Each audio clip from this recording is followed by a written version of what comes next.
اور جس راستے میں چل رہا ہوں نا ان منزلوں پہ ساتھ نہیں کسی کو لیا جاتا. یہ میری اپنی ذاتی منزل ہے. اس میں پاؤں پہ چھالے ذرا سخت ہوتے ہیں. ہر آدمی کا کام نہیں یہاں چلنا. تو مجھے تنہا رہنے دے اور مجھے اپنی مرضی سے چلنے دے. کہتے میں نے منت کی تو کہنے لگے بس تم نے جد و جہد بڑی کی تھی تو تیرے ساتھ ملاقات کر لی, تجھے پہچان لیا, تیرے ساتھ بات کر لی, ورنہ میں کہہ چکا ہوں اسی کسے دے کچھ نہیں لگ دے. اسی لیے میں نے حضرت غالباً امام شورانی رحمۃ اللہ علیہ کے حوالے سے پڑھا ہے کہ قیامت کے دن جب حضرت ویسے کرنی جنت میں جائیں گے تو ممکن ہے اس وقت بھی لوگوں کو دیدار نہ کرایا جائے. بلکہ امام شورانی کہتے ہیں اللہ 70,000 فرشتے ان کی شکل کے پیدا فرمائے گا اور ان کے جھرمٹ کے اندر چھپا کے انہیں جنت میں داخل کرے گا. ملاقات کس سے ہوگی؟ صرف انہی سے ہوگی جن کے لیے انہوں نے زندگی گزار دی. یا خدا سے ملیں گے یا مصطفیٰ کریم سے ملیں گے. یہ بھی لوگ تو محبت کریں. صالحین کا پیار, نیک لوگوں کی محبت, صالحین کی محبت رستہ آسان کرتی. کوئی شک نہیں کہ زمانے میں سارے لوگ اچھے نہیں ہوتے, برے لوگ بھی آئے ہیں مارکیٹ میں, ہوتے. ہم لوگ الجھ گئے ہیں. بہت بڑے قیدی ہیں اپنے آپ کے, بڑے قیدی ہیں. سارا دن اپنی خواہشات کی تکمیل میں بھاگے رہتے. بڑے بڑے سونے نوجوان, میں ان پہ تنقید نہیں کرتا, مجھے ان پہ ترس آتا ہے. جب میں رات کے اندھیروں میں انہیں ٹیلی فون لے کے چوکوں میں کھڑے دیکھتا ہوں تو مجھے رحم آتا ہے. میں کہتا ہوں دیکھو نفس کی خواہش کے پیچھے یہ کیا مثلاً آخر کیا ہے اس میں؟ ایک عورت کے پیچھے تباہ کر لیا اپنے آپ کو. یعنی زیادہ سے یہ کوئی مقصود ہے؟ یہ کوئی مقصد حیات ہے جس کو مقصد بنا لیا؟ میرے عزیز بات کو سمجھ لے. اتنا خوبصورت آدمی ہے اور اتنا اس کا اونچا قد کاٹ ہے, اور کیا کس کے پیچھے یہ بھاگا ہوا ہے؟ بڑا سمجھدار, دانشور, عقل مند آدمی, ذی روح بندہ, لیکن اس کا سٹیٹس آپ یہ ملاحظہ کریں کہ وہ 20-40 ہزار کی خاطر جھوٹ بولتا ہے, دھوکہ دیتا ہے, فریب اور فراڈ کرتا ہے. ہم اپنی نفسانی خواہشات کے پیچھے اس طرح بھاگتے ہیں کہ ہم اصل سے رہ جاتے. میری باتوں کی سمجھ آ رہی ہے آپ حضرات؟ تھوڑا تھوڑا کر کے, ایک ایک کر کے ان کی باتیں کم مانیں. ضروری تو نہیں نا کہ سویرے ناشتہ بازار سے اپنی مرضی کا تگڑا کیا, بازار سے لا کے پوڑیاں چنے بہترین کھائے, اور پوڑیاں چنے ابھی کھائے نہیں, شاپر میں ڈالے ہوئے ہیں, اور وہ لے کے ابھی آ رہا ہے تو ساتھ ہی رستے سے گوشت بھی چھوٹا اچھا لگا تو 2 کلو وہ بھی لے آئے کہ پوڑیاں چنے کھاؤں گا اور دوپہر کے لیے گوشت پکاؤں گا. وہ پہلے یہ تو کھا لے صاحب, اس سے تو نجات پا لے. یہ پتہ نہیں ہضم ہوتا ہے کہ کچھ اور کرتا ہے تیرے ساتھ, لیکن وہ گوشت بھی ساتھ لے آیا. یعنی ٹیبل پہ, ناشتے کے ٹیبل پر بیٹھ کے فیصلہ ہو رہا ہوتا ہے کہ ہم نے کیا کھانا ہے, ہم نے کدھر جانا ہے. سنگیو یاد رکھو, باتوں کو سمجھو اور غور کرو.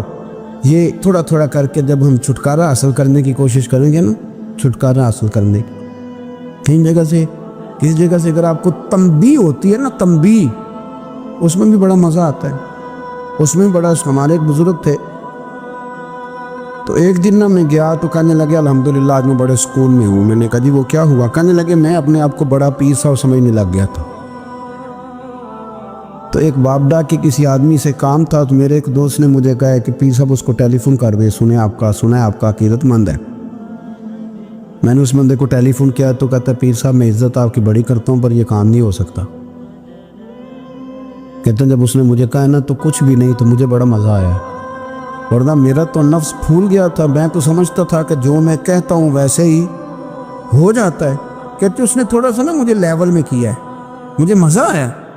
یہ لوگ نا اپنے اوپر بوجھ ڈالتے تھے, یہ تھوڑا تھوڑا پیچھے ہٹتے تھے, یہ سمجھتے تھے کہ اس طرح تمہاری تکمیل رہ جائے گی.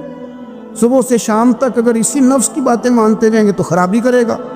دولت کا نشہ ہے بھائی, دولت کٹھی کرنے والا کسی جگہ سیر نہیں ہوتا.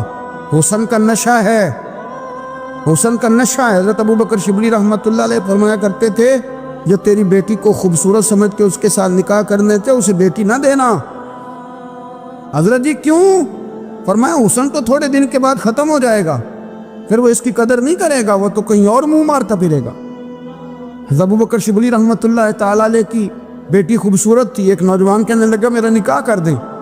آپ فرمانے لگے پتر تو 1 مہینے کے بعد آنا، کر دوں گا، بڑی موٹی تازی خوبصورت صاحبزادی۔ تو حضرت نے اسے دوائی کھلائی، اسے پخانے لگ گئے، جو پخانہ کرتی ایک مٹکے میں سنبھال دیتے۔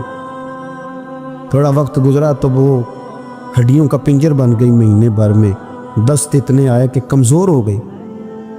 تو ابو بکر شبلی 1 مہینے کے بعد نوجوان کو بلایا، فرمایا ادھر آ تیرا نکاح کروں۔ بچی دکھائی تو وہ کمزور بستر پہ پڑی، فرمایا شادی کر، کہنے لگا اس سے نہیں میں نے کرنی۔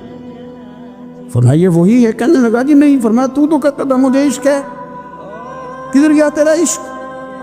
کہنے لگا حضرت صاحب آپ کیسی بات کر رہے ہیں؟ فرمایا ادھر آ۔ پھر وہ مٹکا جس میں گند رکھا تھا وہاں لے گئے، فرمانے لگے تیرا عشق کے ساتھ عشق تھا، یہ ہے تیرا عشق۔ فرمایا اسے تو میں 4 دن روٹی کھلاؤں گا پھر تندرست ہو جائے گی، لیکن میں دیکھنا چاہتا تھا کہ تو میری بیٹی سے پیار کرتا ہے یا اس کے چہرے پہ آنے والی کچھ وقت کے لیے سرخی سے پیار کرتا ہے، اس لالی سے پیار کرتا ہے جو جوانی کے وقت بچوں اور بچیوں پہ آتی ہے۔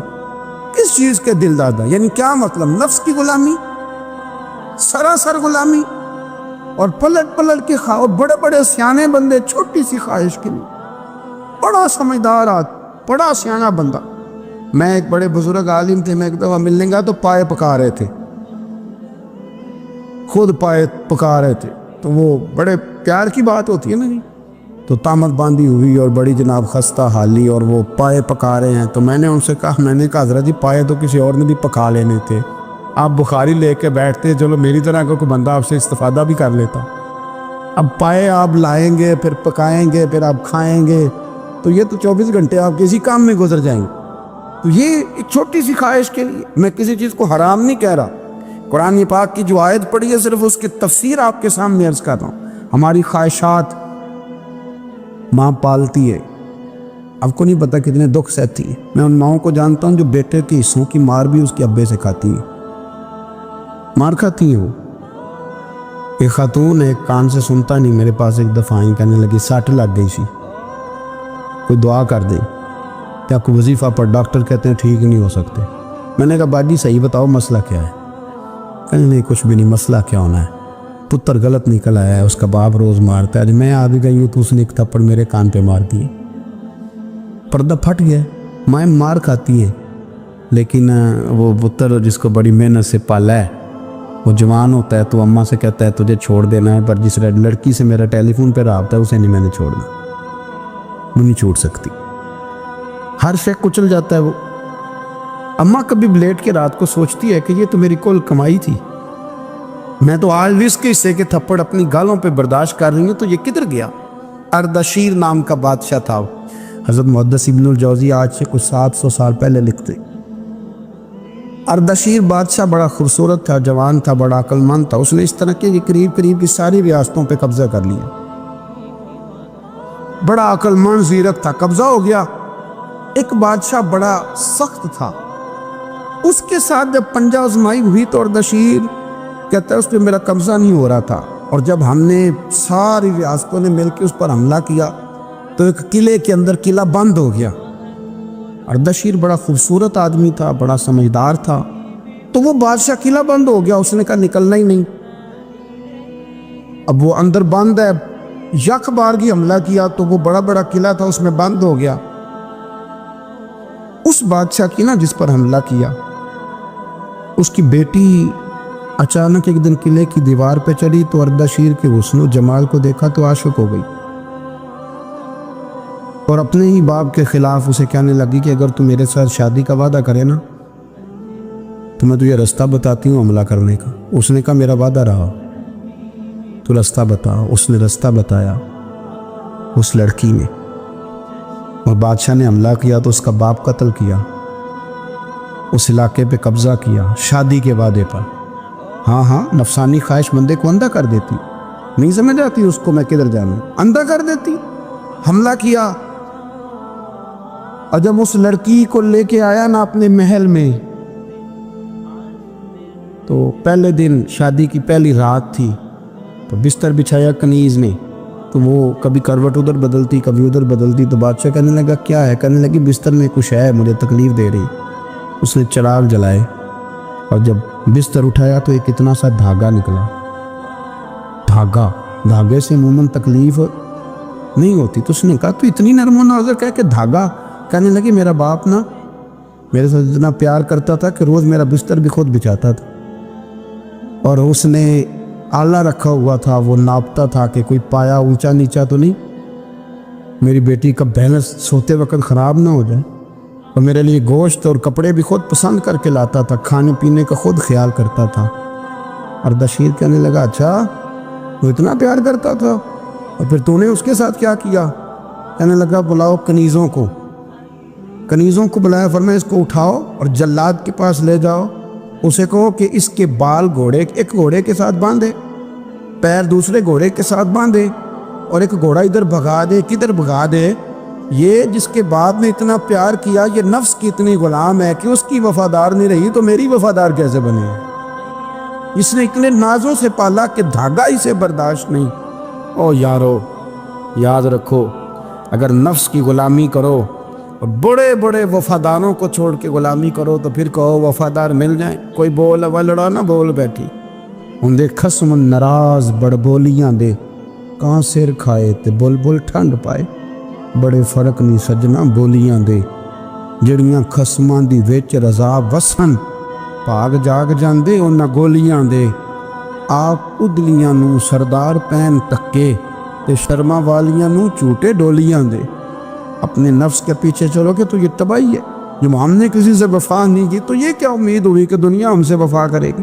اللہ رسول کی مرضی کے مطابق اصول پسند زندگی بنائیں، ایک ایک کر کے اپنی خواہشات سے پیچھے ہٹیں، تھوڑے پہ گزارا کرنا سیکھیں، اپنے نفس کو سمجھائیں۔ ضروری نہیں کہ روٹی ہر وقت مزے کے لیے کھائی جائے، کبھی کمر سیدھی کرنے کے لیے خشک روٹی بھی کھا کے دیکھو، کبھی سادہ کھانا اس پہ بھی اکتفا کرو، کبھی تھوڑا کھا کے اچھے طریقے سے سادے کمرے میں بھی اللہ کو یاد کر کے دیکھو۔ نفس کے پیچھے نہ بھاگیے گا، تباہی کرے گا۔ فرمایا خواہشوں کے پیچھے نہ چلنا، تمہیں اللہ کے راستے سے بہکا دیں گی، اور فرمایا بے شک ان کے لیے سخت عذاب ہے جو اللہ کے راستے سے بہک گئے۔ اور کیوں سخت عذاب ہے؟ اس لیے کہ انہوں نے آخرت کے دن کو بھلا دیا، تو آخرت کا دن بھلا دیا، پیچھے کا خواہشوں کے پیچھے نہ چلنا، تمہیں اللہ کا راستہ بھلا دیں گی۔ مفہوم آیت یہ ہوا، قرآن نے ہمیں ارشاد یہ فرمایا کہ خواہشات نفس کے پیچھے چلو گے آخرت کو بھول جاؤ، تمہارے ذہن میں یہ بات نہیں رہے گی کہ میں نے مرنا بھی ہے۔ پھر لوگ معاذ اللہ ثم معاذ اللہ یہ کہیں گے کہ بھائی یہاں جینے دو نا، پھر آگے جائیں گے تو دیکھی جائے گی۔ لوگ بھول گئے مرنے کو۔ ہماری ساری جدوجہد زندہ رہنے کے لیے ہے، ساری 60-70 سال کے لیے سارا کچھ ہے۔ آپ دیکھ لیں، ٹٹول لیں کسی بندے کو، صرف جتنی محنت کر رہا ہے وہ جینے کے لیے کر رہا ہے۔ رب قریب کے بندے جتنی محنت کرتے تھے مرنے کے لیے کرتے تھے، مرنے کے لیے کوشش کرتے تھے کہ مر جانا ہے، اس کے لیے جدوجہد۔ ہم جتنی جدوجہد کر رہے ہیں ساری جینے کے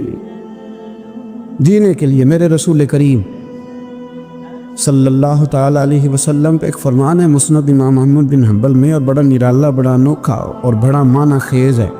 حضور سید عالم صلی اللہ تعالیٰ علیہ وسلم نے فرمایا بڑا بیوقوف ہے وہ شخص، ذرا ترتیب دیکھیے، حضور کی زبان سے نکلے ہوئے حکمت کے موتی، مسند امام احمد بن حنبل۔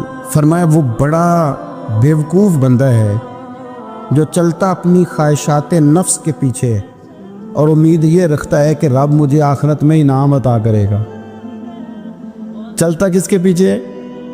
خواہش کے پیچھے، اور کہتا یہ ہے کہ اللہ مجھے قیامت میں انعام دے گا، تو انعام تو اسے دیا جاتا ہے نا جو کو محنت کرتا ہے۔ دیکھیں نا، جس کا منہ پنڈی کی طرف ہے تو پنڈی وہ پہنچے گا کہ وہ جس کا منہ پنڈی کی طرف ہے وہ لاہور پہنچ جائے گا۔ منہ پنڈی کی طرف کرنا اور خواہش لاہور کی رکھنا، منہ کر لینا لاہور کی طرف اور خواہش پنڈی کے رکھنا، تو میاں یہ تو نہیں نہ ہوگا۔ پیچھے چتلے خواہشات نفسانیہ کے ہمارے ہاں نا بہت بڑا رٹا ہے۔ آپ یقین کریں، میں اکثر کہتا ہوں، میں یہ کہا کرتا ہوں کہ ہمیں نا اپنی مرضی کا سارا کچھ چاہیے، اپنی مرضی کا اور سارا کچھ۔ ابا جی بھی اپنی مرضی کے، بچے بھی، استاد بھی، پیر صاحب بھی، یعنی میری مرضی کے ہونے چاہیے۔ بھائی وہ پیر صاحب ہے یا تو اس طرح کرنا کہ تو خود پیر بن جا، وہ بھی میری مرضی کا، ہر شے میری مرضی کی۔ بلکہ قرآن مجید کے 13ویں پارے میں تو رب فرماتا ہے لوگوں نے نفس کی خواہش کو خدا بنا لیا، نفس کی خواہش کو خدا بنا لیا، اس کے پیچھے بھاگتے ہیں۔ اپنی خواہشات تھوڑی تھوڑی کم کریں، زندگی میں تھوڑی کم کریں۔ پرانے کپڑوں پہ بھی ایک سیزن نکال کے دیکھیں۔ ایک وقت کا کھانا جو اپنا آپ کا من بڑا چاہ رہا ہے نا، تو ایک وقت کا کھانا صرف اللہ کی رضا کے لیے کسی غریب کو دے کے دے۔